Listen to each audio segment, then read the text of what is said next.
السلام علیکم ورحمۃ اللہ وبرکاتہ۔ آج کی ویڈیو ہم سیدہ ام سلیم رضی اللہ تعالیٰ عنہا کی سیرت کے حوالے سے اس کی دوسری ایپیسوڈ پیش کر رہے ہیں۔ سیدنا انس بن مالک رضی اللہ تعالیٰ عنہ جو کہ حضرت ام سلیم رضی اللہ تعالیٰ عنہ کے بیٹے تھے، فرماتے ہیں کہ جب ابو طلحہ رضی اللہ تعالیٰ عنہ کا بیٹا جو میرا ستیلا بھائی تھا فوت ہوا تو ام سلیم رضی اللہ تعالیٰ عنہ نے گھر والوں سے کہا کہ تم میں سے کوئی بھی ابو طلحہ رضی اللہ تعالیٰ عنہ کو بیٹے کی وفات کے بارے میں نہ بتائے، میں خود انہیں بتاؤں گی۔ انہوں نے اپنے بیٹے کی لاش پر کپڑا دے دیا۔ جب ابو طلحہ رضی اللہ تعالیٰ عنہ گھر آئے اور بیٹے کے بارے میں پوچھا تو انہیں بتایا کہ پہلے سے زیادہ آرام میں ہے۔ پھر ان کی خدمت میں کھانا پیش کیا، انہوں نے کھانا کھایا۔ جب ام سلیم رضی اللہ تعالیٰ عنہ نے دیکھا کہ ابو طلحہ رضی اللہ تعالیٰ عنہ ہر طرح مطمئن ہو گئے ہیں تو ان سے پوچھا کہ اگر کسی نے امانت رکھی ہو اور وہ واپسی کا مطالبہ کرے تو کیا کرنا چاہیے؟ ابو طلحہ رضی اللہ تعالیٰ عنہ نے کہا اسے خوش دلی کے ساتھ اس کی امانت واپس لوٹا دینی چاہیے۔ تو ان کا ہاتھ پکڑ کر بیٹے کے پاس لے گئی، ان کے چہرے سے کپڑا اٹھا کر کہنے لگی، یہ ہمارے پاس اللہ کی امانت تھی جو اس نے واپس لے لی۔ یہ سن کر ابو طلحہ رضی اللہ تعالیٰ عنہ غصے سے لال پیلے ہو گئے اور کہنے لگے تو نے مجھے پہلے کیوں نہیں بتایا؟ نماز فجر کے بعد سیدنا ابو طلحہ رضی اللہ تعالیٰ عنہ نبی کریم صلی اللہ علیہ وسلم کی خدمت میں حاضر ہوئے اور آپ کو رات کی روداد سنائی۔ رسول اللہ صلی اللہ علیہ وسلم نے روداد سننے کے بعد دونوں کے لیے برکت کی دعا کی۔ سیدہ ام سلیم رضی اللہ تعالیٰ عنہا کے ہاں بیٹے نے جنم لیا تو انہوں نے اپنے بیٹے انس بن مالک رضی اللہ تعالیٰ عنہ سے کہا کہ اسے نبی کریم صلی اللہ علیہ وسلم کے پاس لے جاؤ۔ میں والدہ محترمہ کے حکم کی تعمیل کرتا ہوا اسے گود میں لے کر نبی کریم صلی اللہ علیہ وسلم کی خدمت میں حاضر ہوا۔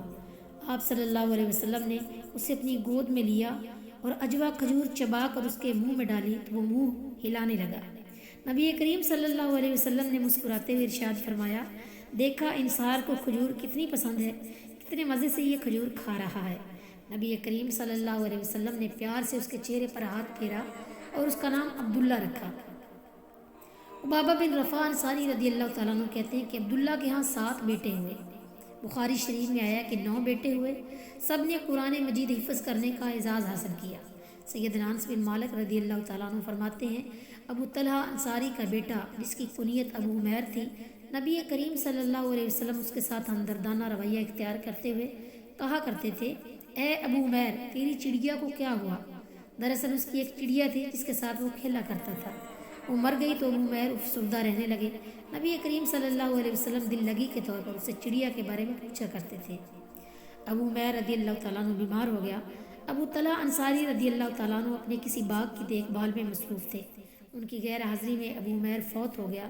ام سلیم رضی اللہ تعالیٰ عنہ نے اسے غسل دیا، کفن پہنایا، خوشبو لگائی اور اس پر کپڑا دے دیا اور اہل خانہ سے کہہ دیا کہ ابو طلحہ کے آئیں تو انہیں کوئی بیٹے کے بارے میں کچھ نہ بتائے، میں خود انہیں بتاؤں گی۔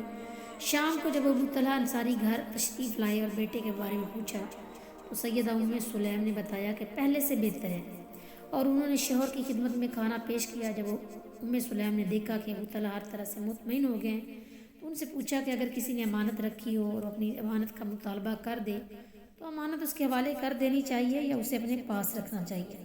ابو طلحہ نے کہا اسے امانت دے دینی چاہیے۔ کہنے لگی، ابو عمیر ہمارے پاس اللہ تعالیٰ کی امانت تھا، آج اس نے اپنی امانت واپس لے لی ہے، اللہ تعالیٰ نے اس کی روح کو قبض کر لیا ہے۔ یہ بات سن کر ابو طلحہ انصاری رضی اللہ تعالیٰ عنہ نے انا للہ و انا الیہ راجعون کہا۔ اس حدیث سے معلوم ہوتا ہے کہ سیدہ ام سلیم رضی اللہ تعالیٰ عنہ بڑے صبر اور حوصلے والی خاتون تھی۔ انہوں نے انتہائی مصیبت کے وقت بھی صبر کا دامن نہیں چھوڑا۔ سیدہ ام سلیم رضی اللہ تعالیٰ عنہ نے انتہائی کٹھن حالات میں بھی اپنے خاوند ابو طلحہ انصاری رضی اللہ تعالیٰ عنہ کے آرام کا خیال رکھا۔ جب دیکھا کہ انہوں نے آرام کر لیا ہے، انہیں بیٹے کی وفات کے بارے میں بتایا۔ اگر کوئی مصیبت کے وقت اللہ تعالیٰ پر کامل بھروسہ رکھے، نیت خالص رکھے تو اللہ تعالیٰ اس کا بہتر بدلہ عطا کرتا ہے۔